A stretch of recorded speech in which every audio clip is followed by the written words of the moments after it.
नमस्कार दोस्तों, स्वागत है आप सभी का हमारे चैनल पे।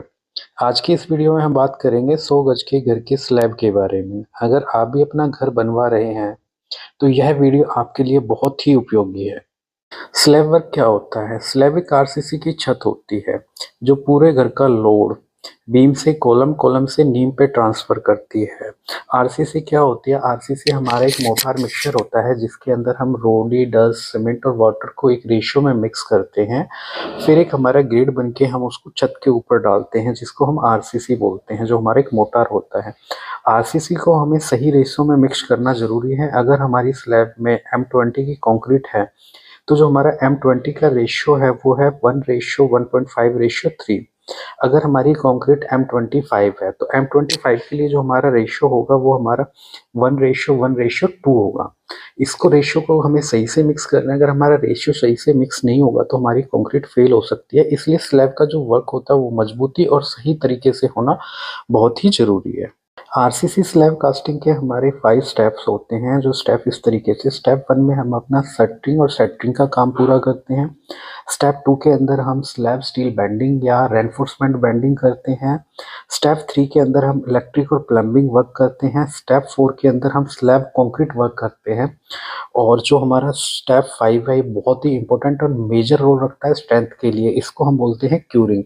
तो हमारा 5 स्टेप होगा क्यूरिंग। स्टेप 1 जो सबसे पहला काम होता है वो हमारा शटरिंग या सेंटरिंग का होता है। शटरिंग या सेंटरिंग 2 तरीके से की जाती है। पुराने टाइम में जब हम शटरिंग करते थे, तो उसके लिए हम बल्ली फट्टे का यूज करते थे, जो काफी पुराना ट्रेडिशनल एक तरीका था।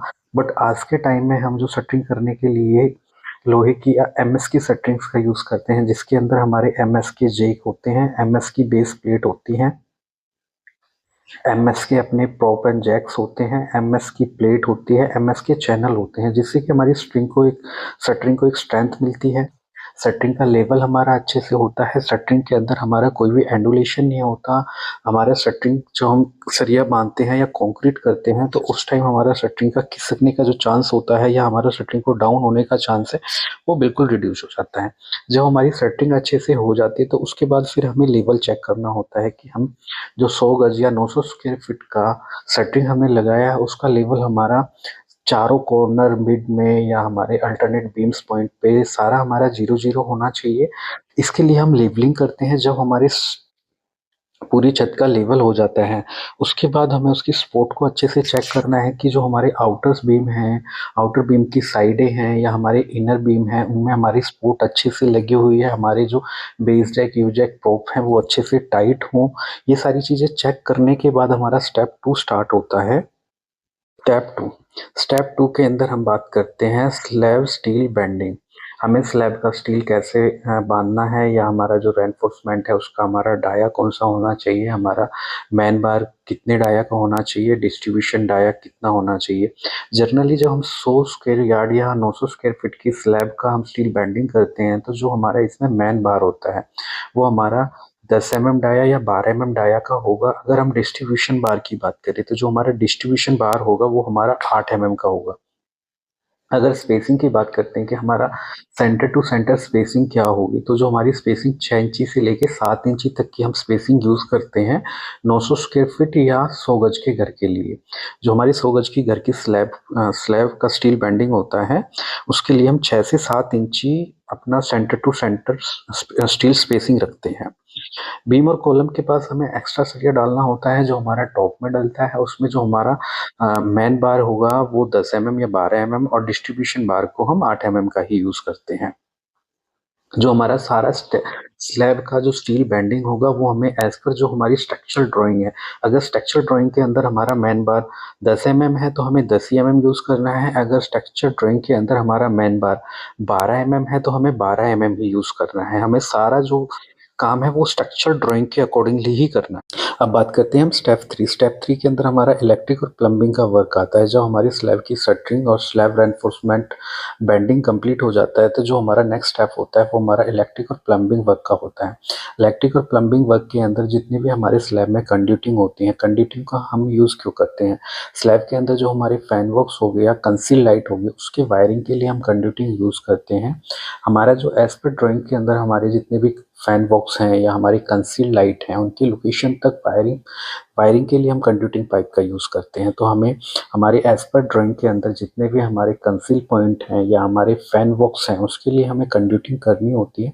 कंडक्टिंग करते टाइम हमें ध्यान रखना है कि हमें कंडक्टिंग के बाद हमारा जो पाइप है या हमारे जो फैन बॉक्स हैं, कंसील लाइट है, उन्हें अच्छे से फिक्स करने के बाद हमें स्टील से अच्छे से बैंड कर देना, टाइट कर देना है कि कास्टिंग के टाइम उनकी जो लोकेशन है वो एग्जैक्ट रहे, वो अपनी लोकेशन से मूव ना करें या इधर-उधर हिले ना।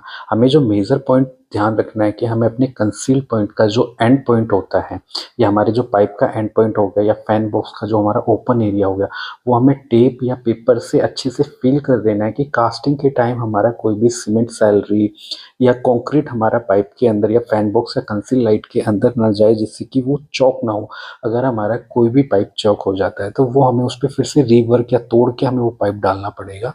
तो हमें मेजर ध्यान रखना है कि जब हम कंडक्टिंग का वर्क करें तो कंडक्टिंग में हमें पाइप को अच्छे से दोनों एंड पे टेप से या हमें कोई भी सॉल्यूशंस हमारे पास हो या एंड कैप हो या हमें पेपर से अच्छे से फ्रीज कर देना है। कंडक्टिंग को हमें अच्छे से बांध लेना है, जिसके बाद कि हमारा स्लैब कास्टिंग के बाद हमें कोई भी तोड़-फोड़ ना करनी पड़े। स्लैब कास्टिंग का जो 4 स्टेप है हमारा, वो है स्लैब कंक्रीट। हमें स्लैब के अंदर कौन-सा कंक्रीट यूज़ करना चाहिए। जनरली हम 100 गज़ या हमारा 900 से 1000 स्क्वायर फीट का जो घर होता है, उसके लिए जिस स्लैब के लिए हम कंक्रीट यूज़ करते हैं, वो M20 या M25 ग्रेड का कंक्रीट यूज़ करते हैं। M20 की ग्रेड क्या होती है? M20 कंक्रीट का रेशियो जो होता है हमारा, वो रेशियो होता है हमारा 1:1.5:3। तो इसके अंदर जो हमारा 1 पार्ट होगा वो सीमेंट का होगा, सैंड का 1.5 पार्ट होगा और एग्रीगेट का 3rd पार्ट होगा। अगर हम M25 के रेशियो की बात करें तो M25 का जो रेशियो होता है वो होता है हमारा 1:1:2, जिसके अंदर सीमेंट का पार्ट 1 होता है, सैंड का पार्ट 1 होता है और एग्रीगेट का पार्ट 2 होता है या पार्ट 2 होता है। तो हमें स्लैब कास्टिंग के लिए जो हमें कंक्रीट का ग्रेड यूज़ करना है वो M20 या M25 की कंक्रीट का यूज़ करना है। अगर हम स्लैब कास्टिंग करते हैं तो हमें जनरली जो कंक्रीट होता है वो हमें रेडी मिक्स यूज़ करना चाहिए। साइड मिक्स से हमें अवॉइड करना चाहिए, क्योंकि साइड मिक्स के अंदर जो हमारा कंक्रीट का रेशियो है वो अच्छे से मिक्स नहीं हो पाता है। इसके लिए हमें हमेशा रेडी मिक्स कंक्रीट का ही यूज़ करना चाहिए, सीमेंट को अच्छे से मिक्स करने के लिए। स्लैब कास्टिंग के टाइम हमें ध्यान रखना चाहिए कि जब हम स्लैब कास्टिंग कर रहे हैं तो वाइब्रेटर का एक बहुत ही मेजर रोल होता है, जिससे कि हमारे स्लैब के अंदर जो हनीकॉम्ब है या जो वॉइड है या कंक्रीट को अच्छे से कंपैक्ट करने के लिए हम वाइब्रेटर का यूज़ करते हैं। तो हमें कास्टिंग के टाइम वाइब्रेटर का अच्छे से यूज़ करना चाहिए। स्लैब कास्टिंग के टाइम जब हम कास्टिंग करते हैं तो हमें टॉप लेवल का सरफेस का ध्यान रखना चाहिए कि हमारी स्लैब की जो कास्टिंग है, अगर हमारी स्लैब की थिकनेस 5 इंची है तो हमें पूरी स्लैब के ऊपर मार्क करके रखना चाहिए कि हमारी 5 इंची स्लैब की कंक्रीट प्रॉपर हो। ऐसा ना हो कि हम कहीं पे कंक्रीट 2 इंची डालें, कहीं पे 6 इंची डालें, कंक्रीट के अंदर काफ़ी एंडोलेशंस आ जाएगा। इन सब से बचने के लिए हमें कंक्रीट डालते टाइम हमें कंक्रीट का लेवल साथ-साथ चेक करना चाहिए। लेवल चेक करके हमें कंक्रीट का फिनिशिंग करनी चाहिए। स्लैब कास्टिंग का जो 5th स्टेप है वो है क्यूरिंग प्रोसेस। जब हम स्लैब कास्टिंग कर लेते हैं, स्लैब के अंदर हमने M20 M25 जो कंक्रीट यूज़ किया है, उसके बाद हमें जो प्रोसेस स्टार्ट होता है वो होता है क्यूरिंग का। हमें कंक्रीट की स्ट्रेंथ को अचीव करने के लिए स्लैब की क्यूरिंग करना बहुत ज़रूरी है। अगर हम क्यूरिंग अच्छे से नहीं करेंगे तो जो हमारी कंक्रीट की स्ट्रेंथ है हम उसको अचीव नहीं कर सकते। तो स्ट्रेंथ अचीव करने के लिए क्यूरिंग एक मेजर रोल प्ले करता है। तो क्यूरिंग को हमें, अगर हमारा गर्मी का टाइम है तो कास्टिंग के 7 से 8 घंटे के बाद स्टार्ट कर देना चाहिए। अगर सर्दी का टाइम है तो हमें 24 आवर्स के बाद क्यूरिंग स्टार्ट कर देनी चाहिए। क्यूरिंग का जो टाइम होता है वो हमें 14 दिन, एटलीस्ट कम से कम 14 दिन हमें क्यूरिंग करनी चाहिए।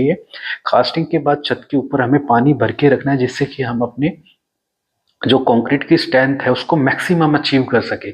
जितना हम क्यूरिंग करेंगे कंक्रीट का स्ट्रेंथ हमें उतना ही मैक्सिमम अचीव होगा।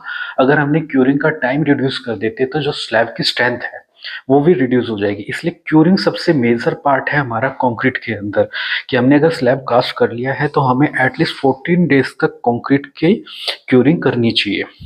स्लैब कास्टिंग के लिए जो ज़रूरी टिप्स हैं वो हमारी, कि हमें सारा काम जो हमारे छत का जितना भी काम हुआ है, स्लैब का जो काम हुआ है वो हमारा एज पर ड्राइंग होना चाहिए। चाहे हमारे बीम का साइज़ है, स्टील के हमारे डाया हैं, वो सारे हमारे एज पर ड्राइंग होना चाहिए। जो हमारा सीमेंट है कंक्रीट के लिए या जो हमने सरिया यूज़ किया है वो हमारा बेस्ट क्वालिटी का यूज़ होना चाहिए। स्लैब कास्टिंग के बाद हमें क्यूरिंग का अच्छे से ध्यान रखना चाहिए, हमारी क्यूरिंग प्रॉपर होनी चाहिए। स्लैब डालते समय हमें साइड पे ही अवेलेबल होना चाहिए कि जिससे कोई भी वर्कर हमारा सीमेंट या मटेरियल की चोरी ना कर पाए। इन सब चीज़ों का हमें स्लैब कास्टिंग के टाइम पे मेजर ध्यान रखना चाहिए। दोस्तों यह वीडियो थी 100 स्क्वायर यार्ड घर के स्लैब वर्क की पूरी जानकारी।